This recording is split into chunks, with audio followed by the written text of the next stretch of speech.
The warning came quiet, almost embarrassed, whispered by the old woman at the fence as the rancher dismounted.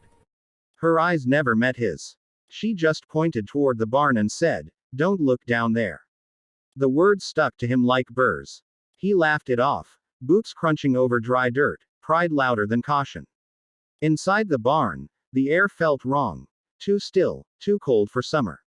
Flies hovered but didn't land. The animals stood rigid, eyes wide, breathing shallow. Something scraped beneath the floorboards, slow and deliberate. The rancher's hand tightened on his lantern. He told himself it was rats, rot, imagination. Yet the warning echoed again, louder now, as if the walls themselves were speaking. He knelt. The boards were stained dark, old stains layered over newer ones.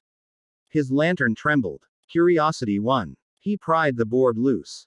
The smell hit first. Iron, damp earth, something spoiled beyond naming. His face drained of color. He staggered back, knocking the lantern, flame wobbling. He had looked, and whatever he'd seen looked back. By morning, the rancher wasn't the same man. He rode into town pale and silent, eyes refusing to settle. He spoke of fixing it, of making it right, but his hands shook too hard to hold a cup. Townsfolk noticed the way dogs whimpered when he passed, the way children fell quiet. That night, smoke rose from the ranch.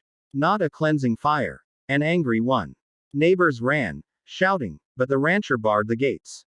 Gunshots cracked the dark, not aimed at people, but into the ground, into the earth itself, as if he could force it to forget.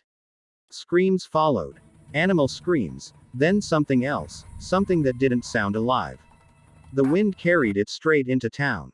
Windows rattled. Lamps went out. When the fire died, the rancher was gone. The barn collapsed inward, as if swallowed. In the ashes, strange marks burned into the soil, too precise to be random. No one slept. Everyone felt it. Whatever lay beneath hadn't burned. Days later, the price became clear. Wells turned foul. Crops blackened overnight. Livestock refused to cross certain patches of land, hooves skidding back in terror. People started seeing things at the edges of vision. Shadows where there should be none. Movement beneath floorboards, a slow dragging sound under streets that had never had basements. The sheriff tried to calm the town, but his voice broke when his own cellar door bowed outward from below. Whispers spread faster than facts. Some said the rancher had broken a seal. Others said the land had always been hungry and finally noticed it was seen.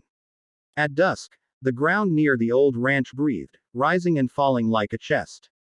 A child pointed and asked why the earth was alive. No one answered. They buried the warning after that, carved it into a stone no one could miss. Don't look down there. Don't dig. Don't ask. The town shrank as families fled, leaving empty houses that groaned at night. Those who stayed learned to live lightly, never lingering, never listening too closely. Sometimes, when the wind is wrong, you can hear boots on dry dirt and a lantern clink, followed by a single, terrible gasp. The town paid the price, and it keeps paying, because one look was enough to remind the dark below that it had been noticed, and it does not forgive.